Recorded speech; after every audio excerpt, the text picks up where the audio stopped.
Hello, welcome to Tim Anderson Horse Training. Today we're going to talk about horse behavior and specifically a misbehaved horse. Maybe your horse is a little bit pushy and you got to chase him around in a stall to catch him. When you lead him, maybe you kind of wonder who's leading who, and he might drag you around or whatever the bad behavior is. We're going to talk about how your mental perception and how what you do and what you think about affects your horse's behavior. And we're going to see if we can get you into a little bit better mental place so that you can take the tools that you already know and apply them to making your horse better. So we're going to get Mac out. You notice when I opened the door, he came and met me at the door.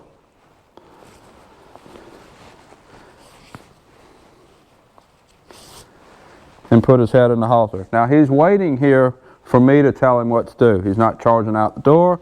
I didn't have to go to the back of the stall and catch him. This is all a matter of setting really good routine, a really good standard for what you want your horse to be. What I want to talk about today is we're going to talk about setting a goal for your horse. What is your big long-term goal for your horse? Where do you want to go?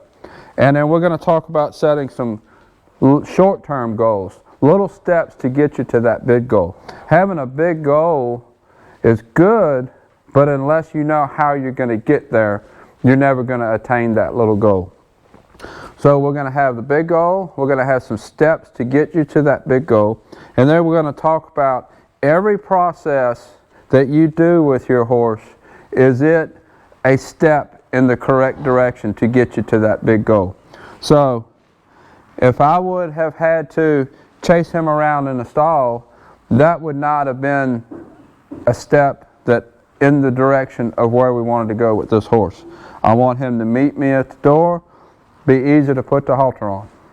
So if I had to go chase him around in the stall to get a halter on him, if he was charging out the door to come out the stall, that's not desired behaviors. That's not going to get me in the direction that I want to go with the horse. But what that is a teaching opportunity that I can show him what the correct answer is to go in the direction that we want to go in. And I'm going to set a standard that I will not accept anything below the standard. And that's what I want you to do with your horse. Don't accept something small because that's what your horse gave you. Raise the bar a little bit. Expect him to be good for those little things. And if you expect him to be good for the little things and you make him be good, you do what you have to do to make him be good for the little things, the big things are going to be easier. So I walked in this stall to get him. If I would have had to work to get the halter on, accepted that behavior, and then came out of the stall accepting that behavior, I've already put a perception in his mind of the level of good, the level of quality that I expect from him, and he knew that that level was small. So he knew that that level was low, that I would accept minimally bad behavior, but I'm not going to do that. I'm going to expect him to be good with the little things.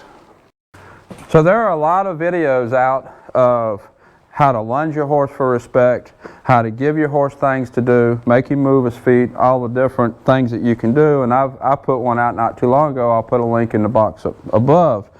But all of those exercises that you do will work, but they will not continue to work unless you use them when your horse needs to, when your horse needs those exercises.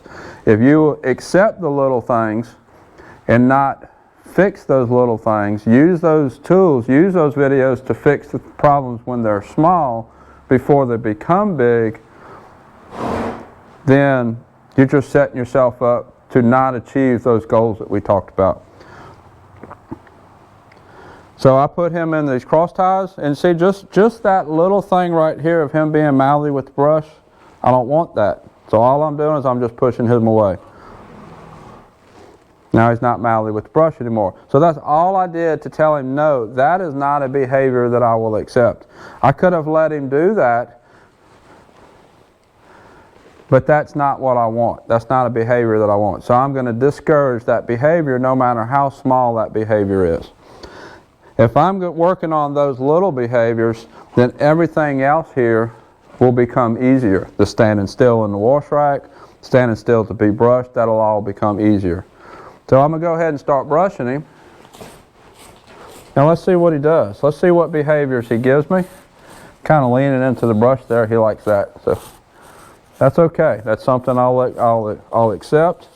Nothing wrong with him enjoying being brushed.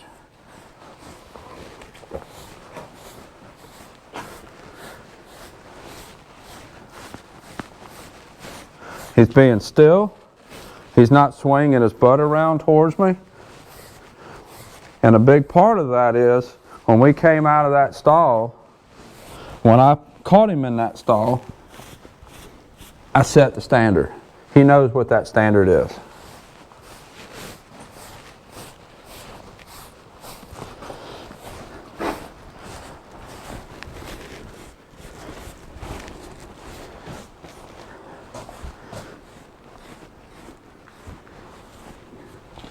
So he's been good for all that. He hasn't moved a foot. His ears is listening to what I'm doing. He hasn't swished his tail at me. Sometimes you get back here, they'll swish their tail and hit you. Just kind of let them, that's their way of telling you that I really don't want that. I want to see if I can make you move. So because I set the standard and I worked on those little things, the big things are easier.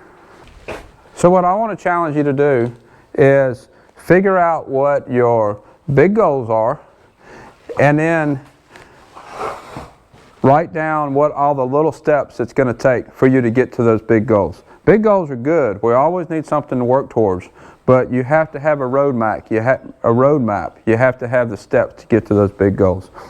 And everything your horse does, ask yourself, is this action a step towards my big goal? Is this action productive for those little steps? If it's not, then you need to change that action. Work on the little things. If you work on the little things, the big things become easier. Now he just saw a cat walk forward, I'm going to tell him to back up. Little things. That's what I'm talking about. So what I want you to do is write down what your goals are. Put your goals in the box down below. Tell me what your goals are. What do you want to accomplish with your horse? You might want to show. You might want to compete some kind of way. You might just want to trail ride. Even if you're just trail riding, you have steps that you have to take. Your horse has to be willing to be caught. He has to load in the trailer. If he gets loose trail riding in the woods someplace, he needs to be easily caught then. So there's a lot of little things that need to be steps for that big goal. So write your big goals down in the comments below. Tell me what they are. And every time your horse does an action, ask yourself, is this productive towards my big goal? If it's not productive, change that action. All those little things. You work on those little things, the big things will fall in place. I want to thank you for watching today. Until next time.